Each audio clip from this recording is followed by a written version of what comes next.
In this video, we're going to be looking at histograms. And what we're going to be doing here in this video is how to construct a histogram. And then we'll also look at other things that are related to histograms as well. But basically, it's just how to construct a histogram. Now, let's define what a histogram is.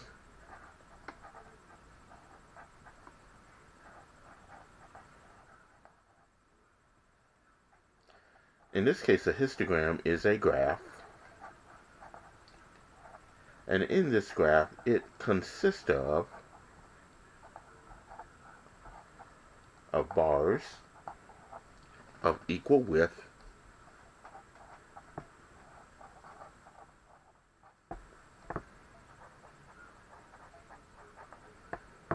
and those bars are drawn adjacent or next to each other.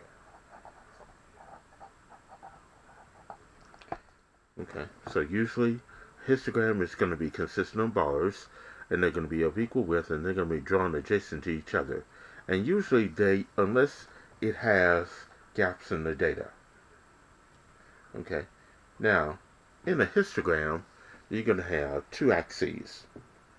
One of them is a horizontal axis. And on the horizontal axis, you usually have what they call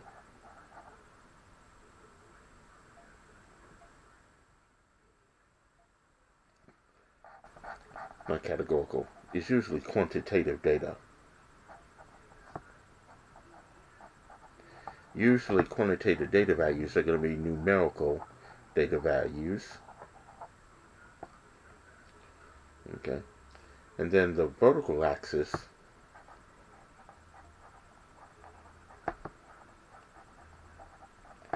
will have just the frequencies. Okay. So on the horizontal axis, you can have your quantitative data values, and on the vertical axis, you'll have your frequencies. Okay. Now, in the last video, we did talk about what a frequency distribution is. On the left-hand side, you do see the frequency distribution of IQ scores from children with low levels of lead. Okay. And that's the frequency for each individual class. Okay. And on the right side, you do see the frequency, the histogram. And these are bars that are next to each other. Okay. Now, the horizontal axis, and you might know this as the x-axis if you were graphing any type of linear equations or plotting points. The horizontal axis is your x-axis. That represents a full IQ score. And then the vertical axis, that's usually your y-axis. That's your frequency. Okay. So in this case, when you construct a histogram, your vertical axis will always have the frequencies. Now the horizontal axis will have your quantitative data values. And usually it's going to be labeled with one of the following. Either you're going to use class boundaries,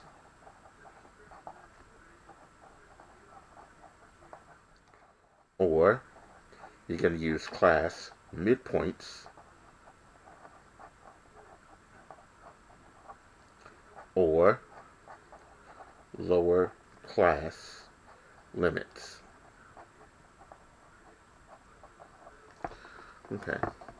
Now, the first two, they say, is easier to use than the third, because the third one usually introduces a small error. Now, in this video, I'm only going to be using the class midpoints, because I personally find using the class midpoints much easier to use than the class boundaries. So, in this video, we'll use class midpoints. And usually on your homework, they'll use class midpoints as well, because that's much easier to use. Okay? So let's look at an example of a histogram. Okay. Now the directions on the left, and then I'll move this over to so that way you can see what the histogram looks like. The histogram to the right represents the weights in pounds of members of a certain high school debate team. How many team members are included in the histogram? So in this case, this is what the histogram looks like. Okay, they're adjacent to each other. In this case, there are gaps at 115 and at 155. Okay, so the height represents your frequencies. So in this case here, at 105, that height is at 1. There's none for 115. For 125, that height is also 1. Then for 135, the height is at 2. And for 145, the height is also at 2. There's nothing for 155. For 165, that height is at 3. That's halfway between 2 and 4. So what I'm going to do here is add these frequencies together for each of those heights of those bars in that histogram. So if I add 1 plus 1, that's 2, plus 2, which will be 4, plus 2, which will be 6, plus 3, which will be 9. So in this case here, the number of team members in that histogram would be 9, which is exactly what they asked for in this particular problem.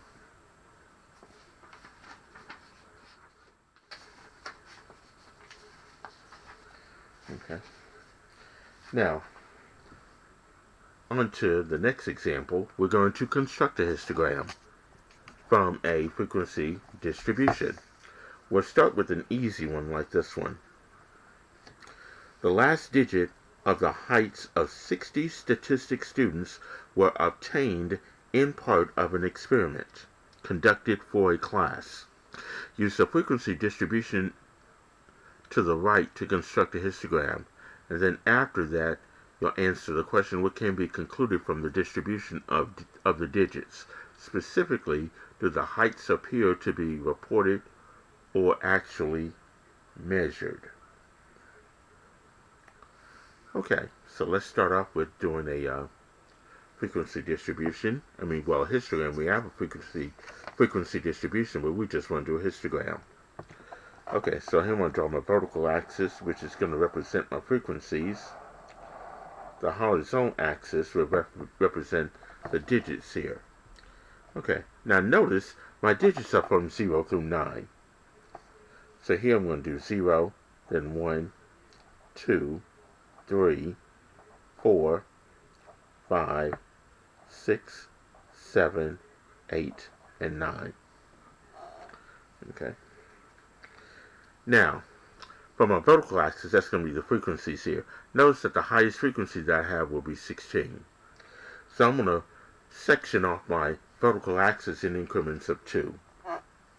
So in this case, this will be 2, 4, 6, 8, 10, 12, 14, 16. Okay. And if I want to go a little further, that'll be 18, and that'll be 20. So 20 will be up here. So this will be 2, that's 4, 6, 8, 10, 12, 14, 16, and 18. Okay. So the vertical axis represents the frequencies. The horizontal axis represents the digits. So this will be my digit here. I don't have enough room here, so I'll just put frequency here.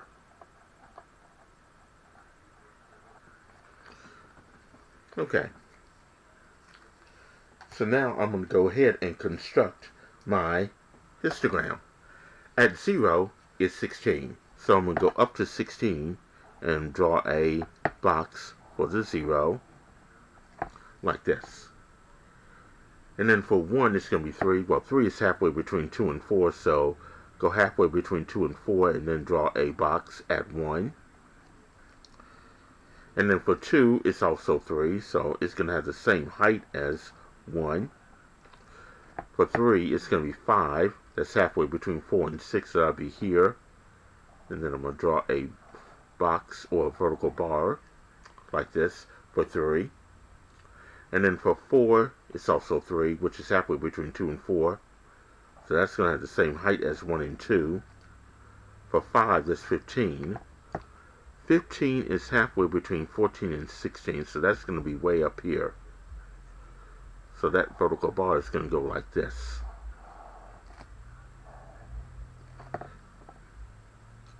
And then for 6, that's 3. That's the same height as 1, 2, and 4.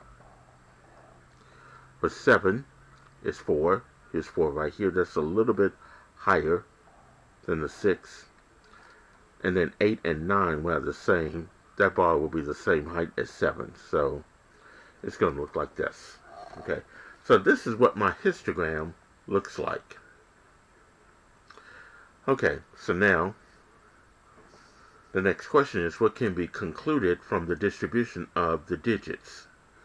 And specifically, do the heights appear to be reported or actually measured? Okay. By looking at this histogram, we can see pretty much I'm thinking that the data has to be reported, because you have certain heights that are occurring a disproportionate number of times. So at 1, 2, 4, and 6, that height is at 3. And then for 7, 8, and 9, that height is at 4. So it tells me that this data of the heights had to be reported and not actually measured. Okay. All right, now let's look at another example of a histogram. Okay, now this one has the classes in it. The frequency distribution below represents frequencies of actual low temperatures recorded during a course of a 31-day month. Use the frequency distribution to construct a histogram. And do the data appear to have a distribution that is approximately normal? So in this case here, now notice for the classes they list them as A, B, C, D, E, F, and G. Okay, so my vertical axis, I can label that as A, B, C, D, E, F, and G if I want to. Okay, so that's what I'll do here. So let me draw my vertical axis and my horizontal axis. Now my horizontal axis will be the A, B, C, D, E, F, and G. Let's use that.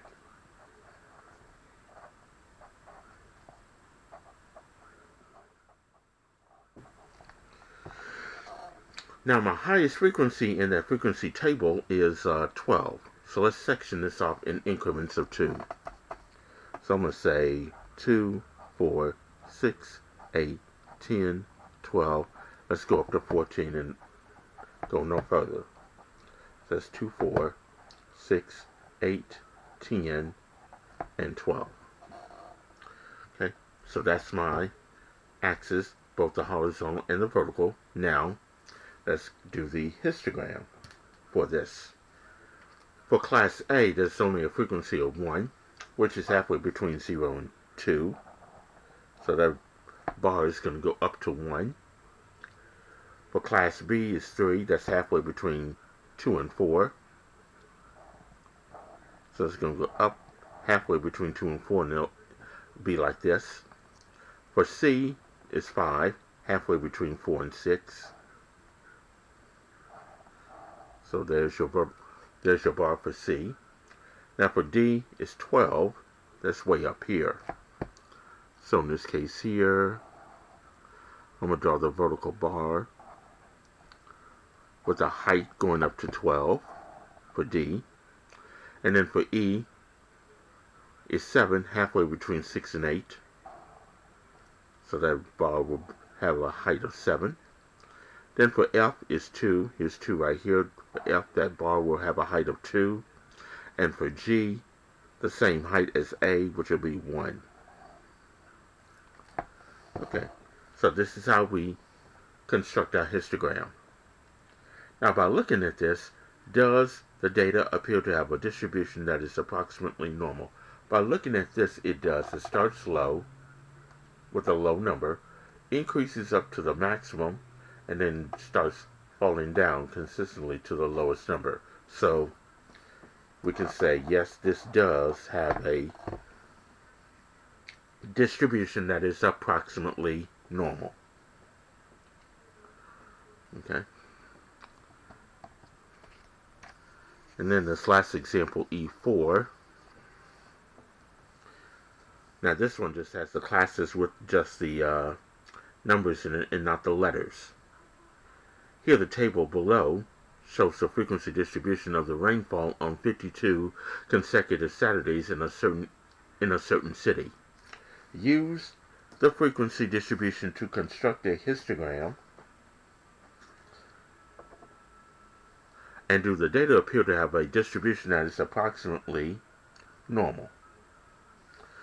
Okay, now in this case, we're going to have to do our horizontal axis a little bit different from what we did in the other two examples. In this case, there's 7 classes here, so I'm going to put 7 marks here on the horizontal axis. The highest data value is 24. So if you want to, you can section this off in increments of 2, like 2, 4, 6, 8, 10, 12, 14, 16, 18, 20, 22, 24. Make sure your vertical axis is long enough to accommodate this.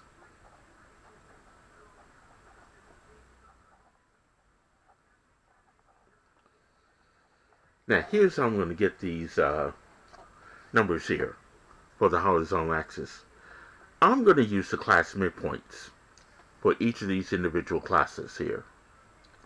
Okay, if you recall, anytime you're finding the class midpoint, you always take the lower class limit and the upper class limit, add them together and divide by 2. So in this case, if I take 0 plus 0.19, I'm going to get 0.19. Now if you take 0.19 and divide that by 2, you're going to get 0.95. I'm sorry, it's 0.095.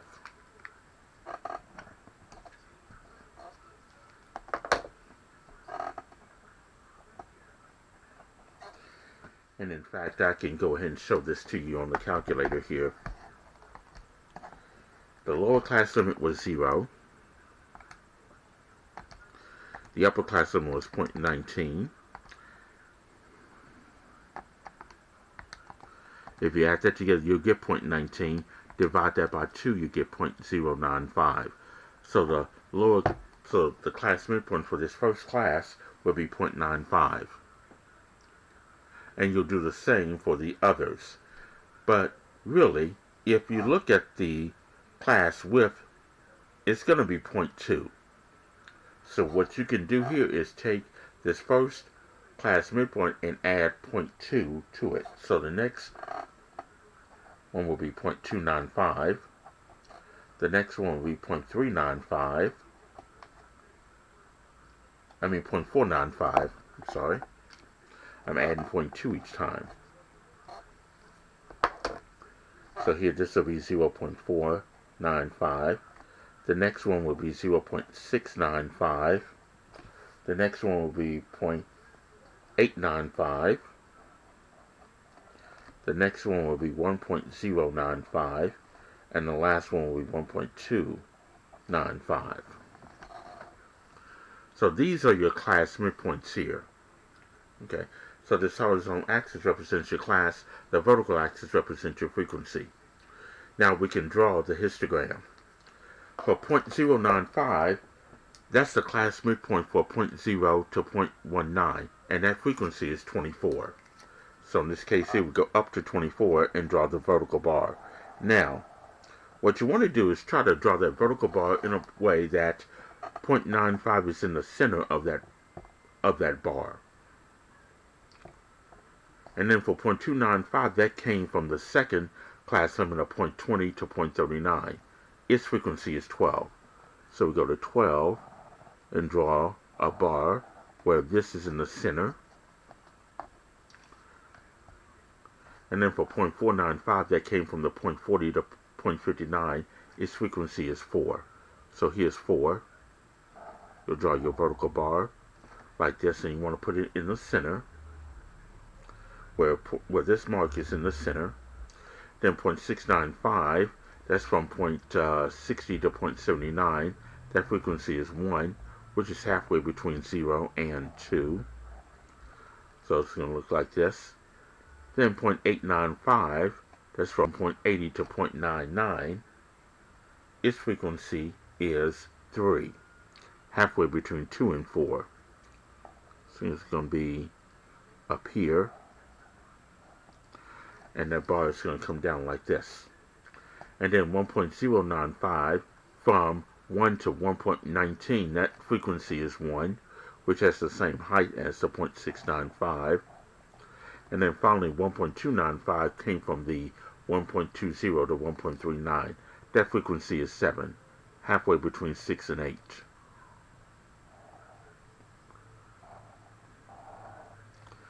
Okay. So in this case here, this represents your histogram for that frequency distribution. Okay. So that's pretty much how you will construct a histogram for any set of data, from any frequency distribution. Okay. Now there are a couple of things that I want to talk about in this particular section on histograms, because sometimes you may not have a frequency distribution that's going to be a normal distribution. It might be skewed. So we'll talk about skewness. Okay. Okay. When something is skewed, usually it is not symmetric and extends more to one side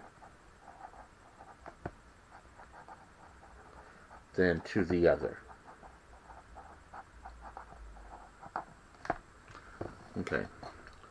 Usually skewness means that it's not symmetric. It extends to one side more than the other. And here's an example of something that is skewed. Now this illustration shows that you have a distribution that's skewed to the right. And it's sometimes called positively skewed. In other words, it has a longer right tail. The tail on the right side is longer than the one on the left. So this distribution here will be skewed to the right. The other one, skewed to the left, means it has a longer left tail. So this is an illustration of something that is skewed to the left. Or we can say that it is negatively skewed. Here it has a longer left tail. The tail on the left side is longer than the tail that's on the right.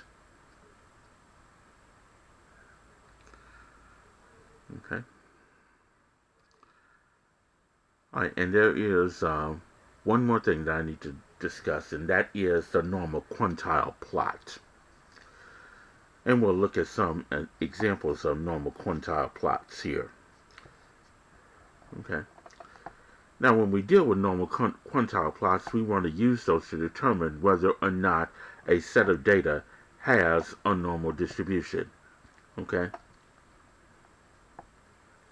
Now, you can use the histograms to determine whether the normality requirement is satisfied, but when you have small data sets, that's not going to be helpful.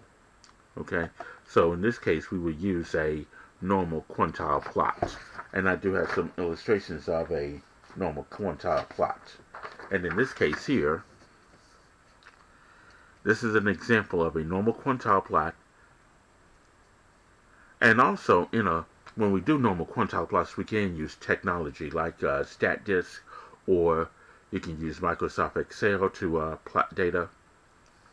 Okay, any statistical software will do that for you. So that way you can determine whether or not you have a normal distribution. Usually in this case, this example has a normal distribution. As you can see, you got points that are relatively or reasonably close to a straight line pattern. And there is no systematic pattern that is not a straight line pattern. So in this case here, this is close to a straight line, so this would be a normal distribution. On the other hand, this next illustration is not a normal distribution, because these points here that you see here do not lie on a straight line. And also this one is not a normal distribution. Okay.